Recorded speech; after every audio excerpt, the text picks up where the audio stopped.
Every performance team runs two tools, one to spy on what's already winning, one to make new creative. And then somebody hand carries the brief between them, pulls the winning ad out of the spy tool, writes up the hook and the angle, walks it over to the generator. Half the detail falls on the floor on the way. Atria's whole bet is that those are the same tool. The ad you spied on becomes the ad you build from. Research and generation sitting on one data layer, no handoff. This is Stack Auditors, and today it's an honest read on Atria. I put it through a real week of paid creative work so you don't have to. I'll show you what it actually does. The clone ad workflow, the competitor intel, the analytics on your own account, how those fit a real week, and who should buy it.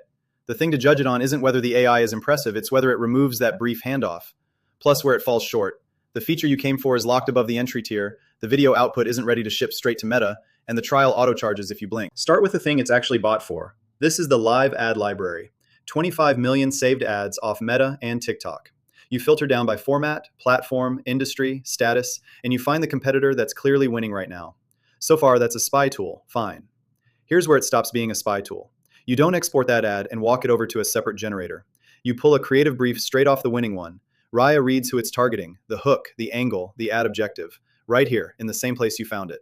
You can match the aspect ratio to the original or push it to 9:16, 4:5, 1:1. The competitor's ad goes in, a structured brief comes out. The ad I spied on is feeding the brief I'm about to generate from, and I never left the screen. Hit generate, and out come 4 finished variants in the brand voice, built from that competitor's winner, not from a blank prompt. That's the output side, finished ad. And it runs the other direction too. Ask Raya what your competitors are doing, and it doesn't just summarize, it hands back the gaps a rival is not owning. Look at this read on one. Data superiority, competitive intelligence as an angle, emotional trust signals. Then it offers to draft copy concepts against exactly those gaps. That gap read is the brief. A generic chat model has no ad performance data to pull it from. The moat isn't the image model, it's the $5 billion in ad spend the engine was trained on. So that's the whole pitch in one line. The ad you found is the ad you build from. One workflow, one data layer. No brief getting hand-carried across 2 subscriptions and losing half its detail on the way. Second strength, the competitor intel is quantified, not vibes. Track a rival and you get their whole footprint in numbers. Look at this one. 5,000 ads indexed, the media mix split across formats, 900 landing pages behind it. That's not, they run a lot of ads. Translated, it tells you where a competitor is actually putting their money. And you can sort your own bets against a real baseline instead of a hunch. And before the third one, notice what just happened. You found the winner and you measured the rival without opening a second tab. That's the data layer doing the work. Now the third strength is the one people miss. It grades your own account, not just everybody else's. Connect your ad account and it scores your creative diversity across 10 dimensions. Visual hook, theme, USP, key message, emotion, all of it. Then breaks your own spend down by format, by age and gender, by platform. Now one honest caveat. Read this as a directional signal on creative quality, not as hard attribution. It reports off Meta and TikTok's own numbers, and since the iOS 14 privacy changes, that data has real limits. So don't treat it as your one source of truth on what actually drove a sale. Framed as, where is my own creative thin though? It's the one panel that points straight at it. 3 real wins, one workflow, one data layer, and a mirror for your own account. Now where it bites you, and the first one's the expensive one, and it's structural, not a bug. You buy the entry tier core to test the library. You follow your 30 competitors, you're feeling good. Then you go to open the analysis tabs you actually came for, the hooks, the angles, the personas, the themes, the weekly insights, and you hit this, locked, plus or higher. Even though the same pricing page lists 50 brands followed on core, which is what made you think the analysis came with it. It doesn't. The library is searchable on core. The intelligence layer is not. So operators land on core, burn 1 to 3 weeks, decide the tool doesn't do what the demo showed, and only then upgrade. It does do it. They just bought the wrong tier. If your workflow has any, tell me what's working in my category this week step, start on Plus, not Core. Core is the library as a static reference. Plus is where the product actually lives. Look at what Core actually gets you versus Plus. The library, sure, but the insights, the hooks, the angles, the personas, every one of those is locked until you step up. The thing the demo sold you is the thing Core hides. Second con, the AI video isn't there yet. Operators who generated a batch of video variants and shipped them straight to a meta test report them underperforming a human-edited control by 30 to 50% on click-through. That's a wasted test cycle and real spend behind it. Where Atria is strongest is static, carousel, text on image. Look at the library, that's what it's full of. That's the creative it's trained on. So use it for those slots, and pair it with a dedicated video tool for the UGC slot until the video output catches up. Third, the library skews hard toward DTC and e-com. That's where Meta and TikTok ad volume actually concentrates, so the index follows it.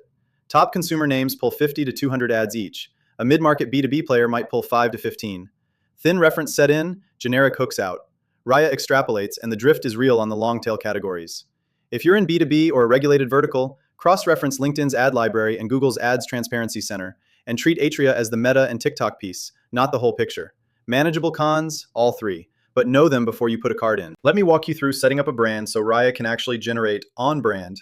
This is a step most operators skip and then blame the AI. I'm in the create brand flow. I type in the brand name, the website, the verticals, the product description, the value props, the target audience. That's the foundation Raya builds everything from. Every hook it writes later traces back to what I put in these fields. This is step 1 of 5.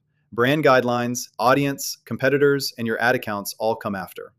And here's the lever nobody tells you about. Spend 30 to 45 minutes on this before you generate a single thing. 3 to 5 paragraphs of approved copy so it learns your voice, 5 to 10 of your winning past creatives, a real description of who you're selling to. Skim it, drop in a logo and 2 lines, and Raya's hooks read like every other DTC ad in the category. Fill it properly and they read like yours. The input quality is the whole game. Now the payoff. Because setup isn't the point is what you get after. 5 steps later, accounts connected, Raya can read my own data. And the overview flagged my creative diversity low. 10 categories that need attention. That's not a vanity score, that's a punch list of where my own ads are samey. Then, instead of me running a manual spy session every Monday morning, I schedule Raya to do it on a loop. Weekly performance analysis, weekly competitor insights, daily market inspiration. It surfaces the new hooks. I act on them. So the real day-to-day isn't log in and generate an ad. It's set the foundation once, let it watch the whole category for you in the background, and spend your time acting on the gaps it surfaces instead of hunting for them. That's the loop the price is actually buying. If you've already decided to give Atria a shot, the link's in the description. stackauditors.com/Atria. It takes you straight to the 7-day free trial, so you can run the clone ad flow on a competitor before you pay anything. One straight thing, and you can see it right on the checkout. It asks for a card up front and auto-converts to the $159 a month core plan when the trial ends. Set a calendar reminder to cancel 10 days early if you're just testing. Go run one clone. Fastest way to decide. Quick pricing call. Core at $129 a month annual? Skip it unless you only want the library as a static reference. The insights you came for are locked here. Plus at $269 a month annual? That's the buy for almost everyone serious about Meta and TikTok. It's where Raya's insights and the per-brand analytics actually turn on. Business, custom quote? Only worth it once you clear 8 client brands or 8 users. That's where Plus's caps start to bite. On the competition, different lanes, not better or worse. AdCreative.ai is built for the operator who already has a brief and needs a pile of variants fast across Google, Meta, LinkedIn, display, with a score per creative. Atria adds the library as input layer AdCreative.ai doesn't ship. Foreplay is the deepest spy archive with a save-to-brief handoff, built for a team with a dedicated creative producer who gets that brief. Atria targets the operator who wants the spy step and the generate step in one tool. Fewer humans in the loop. ArcAds isn't an either-or. It's the video lane, $11 a clip. Most serious Meta and TikTok teams run both. ArcAds for video, Atria for static and research, around $490 a month combined. And the edge case. If your primary channels are Google Search, YouTube, or LinkedIn, Atria covers maybe a third of your creative surface. Meta and TikTok only. That's a different category. So who's this actually for? Here's the tell. Fit decides this, not price. The thing almost everyone serious about Meta and TikTok creative discovers is that they all land on the same tier, Plus. The reason's simple. The insights layer, the part you actually came for, only turns on at Plus. So the buying decision isn't about budget, it's about whether you need that layer. And if you're doing this seriously, you do. 2 cases break away from that. If you're a solo operator on a single ad account, just using the library as a reference, you can genuinely live on core. And if you're an enterprise team past $1 million a month in spend, that's a different conversation entirely. Business or straight to sales, because Plus's account and brand profile caps start biting at that scale. The full breakdown, by exactly who you are, is on screen. Links in the description. stackauditors.com/Atria. There's the 7-day trial right there on the page. Run one clone on a competitor you already know is winning, and look hard at the brief Raya pulls. If that brief matches your own read of why the ad works, the hook, the angle, the audience it's after, you've got your answer, and you didn't pay a cent to get it. That's the tool. Thanks for watching.